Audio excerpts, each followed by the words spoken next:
ಇಡೀ ವಿಶ್ವವೇ ಸಂಭ್ರಮಿಸುವಂತಹ ಯೇಸು ಕ್ರಿಸ್ತನ ಹುಟ್ಟಿದ ಹಬ್ಬ ಅಂದರೆ ಕ್ರಿಸ್ಮಸ್ಗೆ ಇನ್ನೇನು ಕ್ಷಣಗಳನ್ನೇ ಇರುವಂಥದ್ದು. ಇನ್ನು ಇದೇ ಹಿನ್ನೆಲೆಯಲ್ಲಿ ಮೈಸೂರಿನ ಸಂತ ಫಿಲೋಮಿನಾ ಚರ್ಚ್ನಲ್ಲಿ ಈಗಾಗಲೇ ಕ್ರಿಸ್ಮಸ್ನ ಸಂಭ್ರಮ ಮನೆ ಮಾಡಿದೆ. ನೀವು ದೃಶ್ಯಾವಳಿಯಲ್ಲಿ ಕೂಡ ಗಮನಿಸ್ತಾ ಇರ್ಬೋದು. ಮೈಸೂರಿನ ಸಂತ ಫಿಲೋಮಿನಾ ಚರ್ಚ್ನ ಬಳಿ ಈಗಾಗಲೇ ಸುಮಾರು 4,000 ಫೀಟ್ಗೂ ಅಧಿಕವಾದಂತಹ ಒಂದು ಯೇಸು ಕ್ರಿಸ್ತರ ಒಂದು ಭಾವಚಿತ್ರವನ್ನು ಕಲಾವಿದರು ಕೂಡ ಬಿಡಿಸಿರುವಂಥದ್ದು. ಮೈಸೂರಿನ ಕಲಾವಿದ ಆದಂಥ ಪುನೀತ್ ಅವರು ಈ ಒಂದು ಯೇಸು ಕ್ರಿಸ್ತರ ಚಿತ್ರವನ್ನು ಕೂಡ ಬಿಡಿಸಿದ್ದಾರೆ. ಮೈಸೂರಿನ ಸಂತ ಫಿಲೋಮಿನಾ ಚರ್ಚ್ ಆವರಣದಲ್ಲಿ ಈ ಒಂದು ಚಿತ್ರ ಬಿಡಿಸಿರುವಂಥದ್ದು. ಅಂದರೆ ಕ್ರಿಸ್ಮಸ್ ಹಿನ್ನೆಲೆಯಲ್ಲಿ ಈಗಾಗಲೇ ಎಲ್ಲ ರೀತಿಯಾದಂಥ ಇಡೀ ವಿಶ್ವವೇ ಈ ಒಂದು ಸಂಭ್ರಮಾಚರಣೆಗೆ ಸಜ್ಜಾಗಿದೆ. ಇಡೀ ವಿಶ್ವವೇ ಒಂದು ರೀತಿಯ ಹಬ್ಬದ ವಾತಾವರಣ ನಿರ್ಮಾಣ ಆಗಿದೆ. ಇನ್ನು ಮೈಸೂರಿನಲ್ಲೂ ಕೂಡ ಮೈಸೂರಿನ ಪ್ರವಾಸಿ ಸ್ಥಳಗಳಲ್ಲಿ ಒಂದಾಗಿರುವಂತಹ ಐತಿಹಾಸಿಕ ಹಿನ್ನೆಲೆ ಉಳ್ಳಂತಹ ಸಂತ ಫಿಲೋಮಿನಾ ಚರ್ಚ್ನಲ್ಲೂ ಕೂಡ ಈಗಾಗಲೇ ಎಲ್ಲ ರೀತಿಯಾದಂಥ ಸಿದ್ಧತೆ ಕೂಡ ನಡೆದಿದೆ. ಇನ್ನು ಈ ಬಗ್ಗೆ ಮಾತಾಡಲಿಕ್ಕೆ ಯೇಸು ಕ್ರಿಸ್ತರನ್ನು ಚಿತ್ರಿಸಿದಂತಹ ಕಲಾವಿದರನ್ನು ಅವ್ರನ್ನ ಮೊದಲಿಸ್ತೇನೆ. ಮೊದಲನೇದಾಗಿ ಒಂದು ಅಭಿನಂದನೆಗಳು, ಭಾಳ ಚೆನ್ನಾಗಿ ಬಿಡಿಸಿದ್ದೀರಾ sir. Thank you so much sir. ಖುಷಿಯಾಗುತ್ತೆ. ನಮ್ಮಲ್ಲಿ ಯಾವುದೇ ಜಾತಿ ಧರ್ಮ ಭೇದ ಭಾವ ಏನೂ ಇಲ್ಲ. ನಮ್ಮಲ್ಲಿ ಕಲೆಯ ಮೂಲಕ ಒಂದೊಂದು ಮೆಸೇಜನ್ನು ಕೊಡಬೇಕು ಅನ್ನೋದು ನಮ್ಮ ಆಶಯ. ಅದರಂತೆ ಯೇಸು ಸ್ವಾಮಿಯವರ ಚಿತ್ರವನ್ನು ಬರೀಲಿಕ್ಕೆ ತುಂಬ ಖುಷಿಯಾಯಿತು. ನಮ್ಮದು ಪುನೀತ್ ಕಲಾವಿದ ಬಳಗ ಅಂತ ಒಂದಿದೆ. ಅದರಲ್ಲಿ 6, 7, 8 ಜನ ಸದಸ್ಯರಿದ್ದೀವಿ. ಎಲ್ಲ ನನ್ನ ಸದಸ್ಯರ ಶ್ರಮ.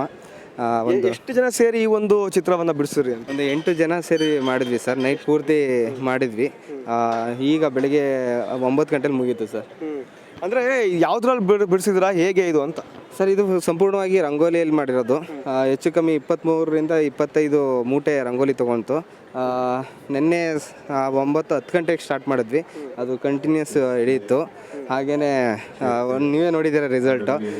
ಇದೆಲ್ಲ ನನ್ನ ಟೀಮು, ಲಕ್ಷ್ಮಿ ಮ್ಯಾಮು, ಹಾಗೆಯೇ ಸಂಪ್ರೀತು, ರಾಘವಣ್ಣ, ಪುನೀತ್, ಹಾಗೆಯೇ ಮಂಜು, ಈ ಥರ ಸುಮಾರು ಜನ ಸೇರಿ ಮಾಡಿದ್ದೀವಿ. ನೀವು ಹಿಂದೆ ಈಗಾಗಲೇ ರಾಘವೇಂದ್ರ ರಾಯರು ಚಿತ್ರನೂ ಕೂಡ ಬಿಡಿಸಿದ್ದೀರಾ, ಜೊತೆಗೆ ಬೇರೆ ಬೇರೆ ದೇವರುಗಳು ಕೂಡ ಬಿಡಿಸಿದ್ರ. ಸರ್ವೇ ಜನ ಸುಖಿನೋ ಭವಂತು ಅಂತ ಒಂದು ಮಾತಿನಿದೆ, ಅದನ್ನು ಕ್ಲೀನಾಗಿ ಪರಿಪಾಲಿಸ್ತಾ ಇದ್ದೀರಾ ಅಂತ?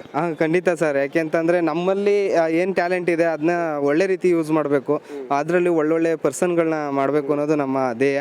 ಅದರಂತೆ ರತನ್ ಟಾಟಾ ಸರ್ ಆಗಿರ್ಬೋದು, ಅಂಬೇಡ್ಕರ್ ಸಾಹೇಬ್ರು ಸರ್ ಆಗಿರ್ಬೋದು, ಹಾಗೆಯೇ ನಮ್ಮ ಪವರ್ ಸ್ಟಾರ್ ಪುನೀತ್ ರಾಜ್ಕುಮಾರ್ ಸರ್ದು ಆಗಿರ್ಬೋದು, ವಿರಾಟ್ ಕೊಹ್ಲಿ, ಹೀಗೆ ಸಾಕಷ್ಟು ಜನರ ರಂಗೋಲಿ ಚಿತ್ರವನ್ನು ನಾವು ಮೈಸೂರಿನಿಂದ ಬಿಡಿಸಿದ್ದೀವಿ. ಮೈಸೂರಿನ ಕಲಾವಿದರಾಗಿ ಅಷ್ಟು ವೇದಿಕೆಗಳಲ್ಲೂ ಕೂಡ ಕಾಣಿಸ್ಕೊಂಡಿದ್ವಿ. ಮಂತ್ರಾಲಯದಲ್ಲಿ 36,200 ಸ್ಕ್ವೇರ್ ಫೀಟ್ನಷ್ಟು ದೊಡ್ಡದಾದಂಥ ರಾಯರ ಚಿತ್ರವನ್ನು ಬರೆದ್ವಿ. ಅದು ನೀವು ಕೂಡ ಎಲ್ಲ ಸಪೋರ್ಟ್ ಮಾಡಿದ್ರಿ ಮಾಧ್ಯಮದವರು. ಅದಕ್ಕೆ ನನ್ನ ತಂಡದ ಪರವಾಗಿ ನಾನು ಕೃತಜ್ಞತೆಯನ್ನು ತಿಳಿಸ್ತೀನಿ. ಈಗ ಮಳೆಗಳೇ ಬಂದಂಥ ಸಂದರ್ಭದಲ್ಲಿ ಹೇಗೆ ಇದನ್ನು ಸೇಫ್ಟಿ? ಅದು ಪ್ರಕೃತಿಯ ವಿರುದ್ಧ ನಾವು ಏನು ಮಾಡಲಿಕ್ಕಾಗಲ್ಲ ಸರ್. ನಾವು ಅದರಲ್ಲಿ ಶೂನ್ಯರು. ಯಾಕೆ ಅಂತಂದರೆ ಪ್ರಕೃತಿಯ ವಿರುದ್ಧ ನಾವು ಏನು ಸಾಧಿಸೋಕ್ಕೂ ಆಗಲ್ಲ, ಏನೂ ಮಾಡೋಕ್ಕಾಗಲ್ಲ. ಮಂತ್ರಾಲಯದಲ್ಲಿ ಕೂಡ ಇದನ್ನು ಫೇಸ್ ಮಾಡಿದ್ವಿ. ನಾವು 20,000 ಸ್ಕ್ವೇರ್ ಫೀಟ್ ಪ್ಲ್ಯಾನ್ ಮಾಡಿದ್ವಿ. ಅಲ್ಲಿ 36,000 ಸ್ಕ್ವೇರ್ ಫೀಟ್ ತೊಗೊಂಡ್ವಿ. ಅಲ್ಲಿ ಸ್ಟಾರ್ಟಿಂಗ್ ಮಾಡಿದಾಗ ಒಂದು 40% ಮುಗ್ದಿತ್ತು. ಆಗಲೇ ಮಳೆ ಬಂತು, ಅಲ್ಲಿ ಹೋಯ್ತು. ಮತ್ತು 2ನೇ ದಿನವೂ ಮಾಡಿದ್ವಿ. ಅಲ್ಲಿ ಇದು ಕಂಪ್ಲೀಟ್ ಬೆನ್ನೆಲ್ಲ ನೋವು ಬಂದ್ಬಿಟ್ಟಿತ್ತು. ತುಂಬ ರಂಗೋಲಿ ಲಾಸ್ ಆಯಿತು. ಆಮೇಲೆ ಅಲ್ಲಿ ಗುರುಗಳ ಮಂತ್ರಾಕ್ಷತೆ ಮೇರೆಗೆ ಅಲ್ಲಿ ಚಿತ್ರ ಬರೆದ್ವಿ ಸರ್. 20,000 ಪ್ಲ್ಯಾನ್ ಇದ್ದಿದ್ದು, ನೋಡಿದ್ರೆ 36,000 ಸ್ಕ್ವೇರ್ ಫೀಟಲ್ಲಿ ಬರೆದ್ವಿ. ಅದು 11 ಅವರಲ್ಲಿ ಮಾಡಿದ್ದು ಸರ್. ಅದು ದಾಖಲೆನೇ ಸರ್, ಯಾರು ಇಂಡಿಯಾದಲ್ಲಿ ಮಾಡಿಲ್ಲ. ಅದೊಂದು ಹೆಮ್ಮೆ ಇದೆ ನಮಗೆ.